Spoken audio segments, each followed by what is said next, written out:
दुर्ग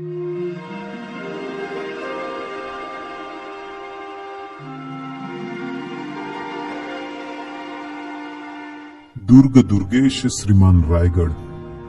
रायगड हा नुसता गड नसून अनेक मराठ्यांच्या बलिदानाची शौर्य कथा आहे. राजा कसा असावा हे जगाला दाखवून देणाऱ्या शौर्यशाली राजाची गाथा आहे. चला तर मग आज आपण हा श्रीमान रायगड किल्ला पाहूयात.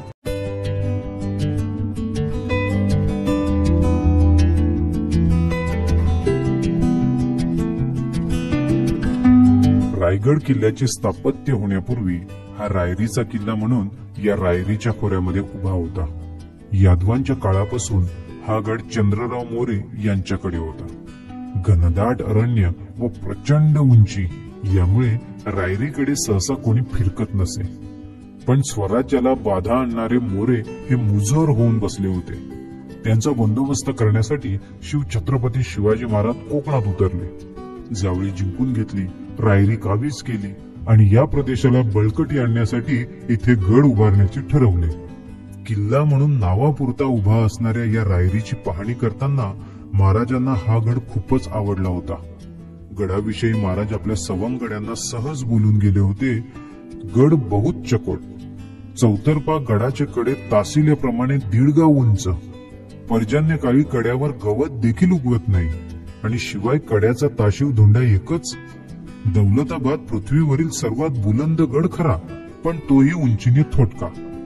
दौलताबादेपेक्षा रायरी 10 गुणी उंच. तक्तास जागा हाच गड करावा. महाराजांची ही वाक्य गडाविषयी बरंच काही सांगून जातात.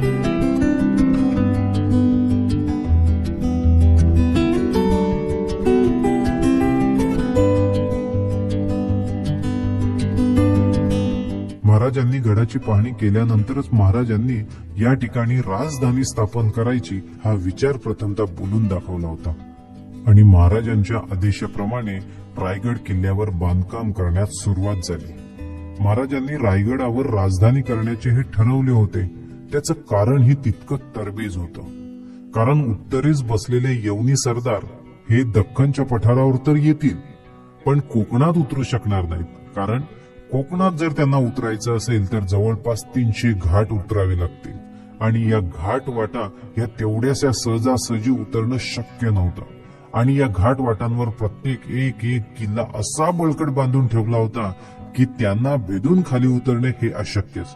आणि म्हणून घाट माथ्यावरून राजधानी ही खाली म्हणजेच कोकणात घेण्याचा महाराजांचा निर्णय पक्का झाला होता आणि त्याचनुसार बांधकामही चालू झाली. आज जर गडावर गेलात तर 350 प्रकारच्या इमारतींचं बांधकाम हे रायगडावर बघायला मिळतं. संपूर्ण दिवस कमी पडतो, पण रायगड किल्ल्यावरील वास्तुदर्शन हे सहज पूर्णच होत नाही. आणि एकेका स्थापत्याला किती वेळ देऊन किती बारकाईने घडवलंय हे तिथे प्रत्यक्ष जागेवर गेल्याशिवाय कळणार नाही.